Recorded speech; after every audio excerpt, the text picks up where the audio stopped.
early 1940s, the outbreak of World War II. Joyce and Rita have spent a great deal of time researching the houses and the people who live in them. Now down to Foundry Lane to Prospect Cottage, the home of Clarence and Flo Gom. Clar, as he was called, was dead, and he worked in the foundry. Children, Olive and Doris, Elsie and Evelyn. Number 2, Prospect Cottage, home of Tom and Rose Oakford. Children, Alfred and Claire. Tom was a driver. And then Keep Cottage, Jack and Fanny Kirby. They had a son, Jack. And then we come to the Elms, home of Rupert and Alice Gom. And Mr. Carpenter called Alice Sputnik because she was always tearing about.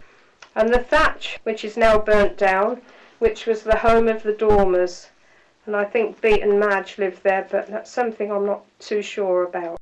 And the next house down is the Nest, home of Archie and Mabel Anderson. No children, but they did foster some. And Mabel always wore a hat with cherries on it when she came to chapel, remember?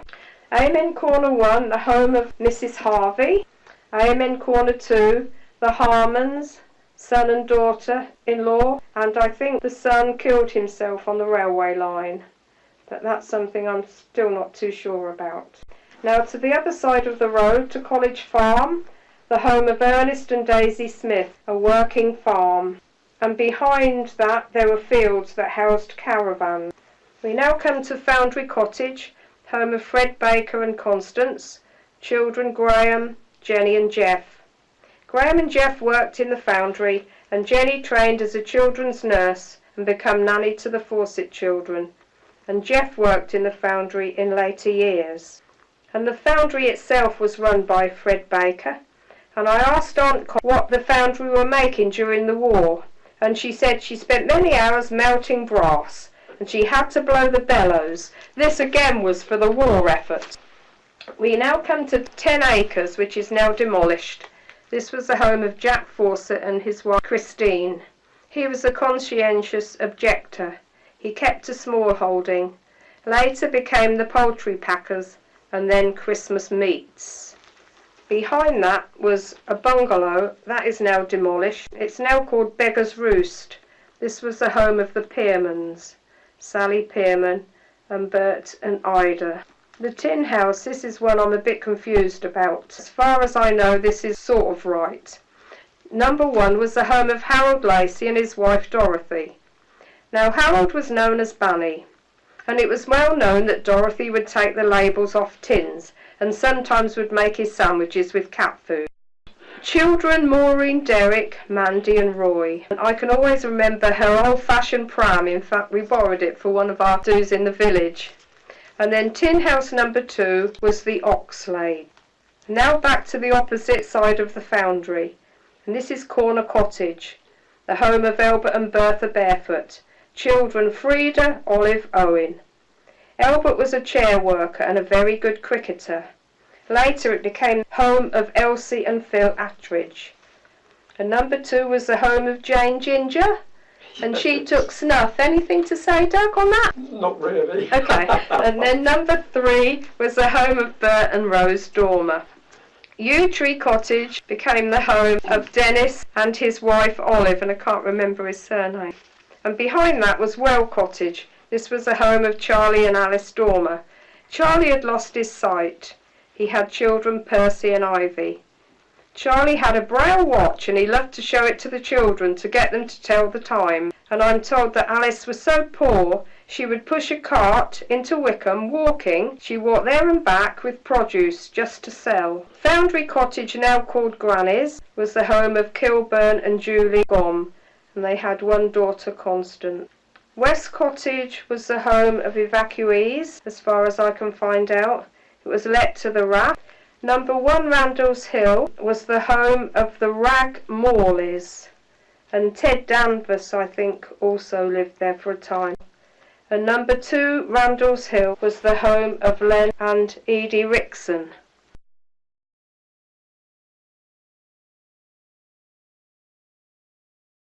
And now over to Rita. In 1956, Mr. and Mrs. Ferris lived at Penryn, which was another tin house, and they were selling part of their garden for £250, which was a third of an acre. The site had previously contained chicken sheds. During the Second World War, we were told that just opposite where our house is now, there was a military RAF checkpoint with a barrier to stop and check vehicles coming up Little Lane due to the Bomber Command's proximity. Years later, when the travelling fish and chip van called at various spots in Lacey Green and Lucy Row, it stopped on the same spot, and the old owner said he was one of the personnel on duty at the checkpoint there during the war. His nickname was Checkpoint Charlie. He said Mrs. Ferris kindly supplied him with mugs of tea and sandwiches during the war, and he had an easy time of it. The first owners of Penryn, and the reason for the name of the house, were a Mr. George and Mary Ann Spearin, who came from St Pancras area of London. The road they lived in there was called Penryn, so that's how the house got its name. By the 1940s, Mr. Clifford Ferris, known as Fred, and wife Nancy, who came from Chipping Norton, moved in. When we came there, still living at home was daughter June and son Stan, who was engaged to and eventually married Iris from Chinner. Stan worked at Promised Land Farm. Mr. and Mrs. Ferris lived there during the Second World War and took in evacuees from London. Quite recently, we had a lady knock at our door asking where the cottage was because it was one of the evacuees. And she was very upset to find that the cottage had gone and Mr. and Mrs. Ferris had died. She said she'd meant to come back years ago and left it too late. Mr. Ferris grew orchids and other tropical plants in the greenhouse attached to the property, and as previously mentioned, they kept lots of chickens and ducks. Penryn was a two-storey grey wooden slatted building with a red corrugated iron roof. It was said that a previous occupant, a Mr. Pearman from London, was a superintendent of a Methodist Sunday school, but this has never been verified. The house was sold and demolished for the current house in the early 1970s. Next door to that is a bungalow, Hillview, which was built for Sidney Oxlade, a retired carpenter from High Wycombe, and wife Lillian. They had no children and Mrs. Oxlade couldn't settle, so they moved back to High Wycombe. It was then sold to a Mr. and Mrs. Knapp, a retired headmaster and his wife from West London.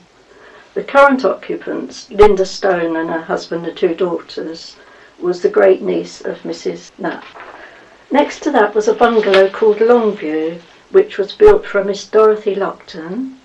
She was a retired teacher or headmistress from Bledlow Ridge School, and after her death, Jeff and Marcia Prince moved in with their two sons and daughter.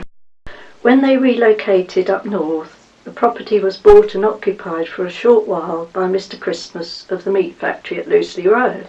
Neighbours weren't very pleased about it. Eventually it was demolished for the new road to Woodbank development in the 1990s. Next to that's Hollands Field, and the name is retained by a modern house built on the site, which was occupied by Mr. Alfred and Elsie Smith, who were related to Daisy nee Saunders, the wife of Ernie Smith of Pound Farm, Saunderton Lee. It was built by Alfred and Elsie's sons, who were builders from High Wycombe. After their death, Diane and Jan Roniaski moved in, and it was eventually demolished about 2010 or 2011, and the site now contains two large modern detached houses, one, as mentioned before, still retaining the name Hollands Field, and the other is called Copperfield. It was said that years before this plot of land was developed, it contained an old sheep dip. There were 3 or 4 new bungalows in the next part of Little Lane, Lucy Row, and then we get to halfway, which is now called Aston House, and this was built for Mr. Eric Milner and his wife Winifred. Mr. Milner owned an electrical shop in High Wycombe. They had a son, Derek, and daughter Janet. Then there was Millstone, currently called Ridgewood, designed and built by Brian Cullum, an architect from West London, who lived there with his wife Pat. They had no children. In the late 1950s, an article with photos of the house appeared in a magazine entitled Every Woman. It was quite an invention, as it was described as the upside-down house because of the new idea of having the bedrooms downstairs and living rooms up, so as to be able to enjoy the views from the latter. Next is a bungalow called Green Hills, which was built in the 1950s by an Irishman, Ted Devers, and his wife whose name was Venus, and they had a daughter June, married to a Polish man. Then there was Coombs View, currently called September Cottage, which was occupied when we moved there by Mrs. Millicent Lacey and her son Fred. After Mrs. Lacey's death, Fred married Dorothy. We have been told it was once a beer. Then we come to Randall's Cottage, which has already been described by Joyce, which was once the home and working premises of generations of the Randall blacksmith family. Then there was another tin house called Hillside. This building was still there in the 1950s and stood on the bank opposite Randall's Cottage. It was occupied by two sisters, Etty Lloyd, known locally as Aunt Etty, and her sister Winifred, and a younger man, John, believed to be one of the sons of the sisters. One sister was also said to have been an actress or musical star, and I used to go around with June delivering eggs on a Sunday morning, and this was one of the places we delivered to. And a lady believed to be Etty would suddenly appear from behind a curtain wearing a red ringleted wig and used to frighten the life out of you. The cottage was demolished and the current home built behind the site is now occupied by Michael and Sue Putman. It still retains the same house name of Hillside. Then the rear gardens of the Salmon, which we discussed earlier, reached up to Little Lane at that point. And then there was a house, Redcaps, which is currently Peter and Babette Green's home, but was once occupied by Dr. Bladen. Then Bergamot, a cottage occupied by Mr. Harold Williams in the 1950s, who was organist at St John's Church, Lacey Green. He was found dead in the cottage. He was a navigator during the war on mosquitoes. He had epileptic fits and he passed away in one of those. He lived with his mother, didn't he, for a while? I can remember old Mrs. Williams. Before coming back to Horseshoe Cottage, I should mention that coming from London, we were quite gullible and we were told all sorts of stories by Mr. and Mrs. Press. Can we hear them? Some are unrepeatable, and I don't want to No, that's right. be arrested for slander. But we took in most of these stories, believing every word, and we were told that a plane crashed in the woods near Little Lane during the war. Yes. And the ghost of an M was seen walking. Other things I can't repeat because it's about the Ferris family. I should be arrested for slander. So we better come back to the last house on my list, which is back down the far end of Little Lane, is now known as Lower Road, to the upper house. And in the 1950s, the occupants were William, Kathleen and Lavender Challoner, and later Mr. and Mrs. Hastings. And then Horseshoe Cottage, generations of the Tompkins family of wheelwrights occupied this property from the 1830s or earlier. Some of them were closely connected with the Primitive Methodist Church at Lacey Green, and there were also members of the same family who lived at Downley.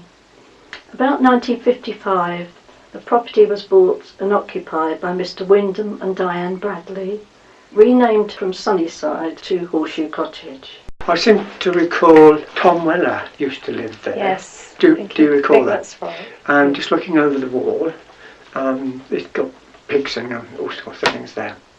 He once told me a story about, I can't recall her name, she'd got a boil on her neck, lived opposite... A boil on her neck? Well, I can tell you that. That was Nanny Carpenter's, I think. I think it was the Carpenters, and they lived down Collins Farm here. Old Mrs. Anderson had just given birth to Reen, and Reen had got this awful boil on her neck. She cried and cried and cried, and they had no sleep or anything. And the nanny down there, I don't know what her name was, but she came up to see Mrs. Anderson and to see how she was getting on, and she told her that Reen had been crying and all that. So she said, "Oh, I'll come back tomorrow," she said, "and I'll sort it out for you." So she came back the next day and bandaged up her neck. And the day after that, the nanny came back and said, "How was Reen?" And Mrs. Anderson said, "We've had a lovely night's sleep. She hasn't cried at all." She said, "It's been wonderful." And the nanny just unwrapped the bandages, and there was a snail in there. She'd put this snail on her neck to do all the... And that had eaten out into the boil. The name of the nanny was Miss Florence Davis, a very old lady who Oh, right. and moved with them too. And she moved with them, yeah, I know they called her nanny. This is all what we've gathered. I'm going to say this recording was made by Joyce and Rita. It was made in the year 2013.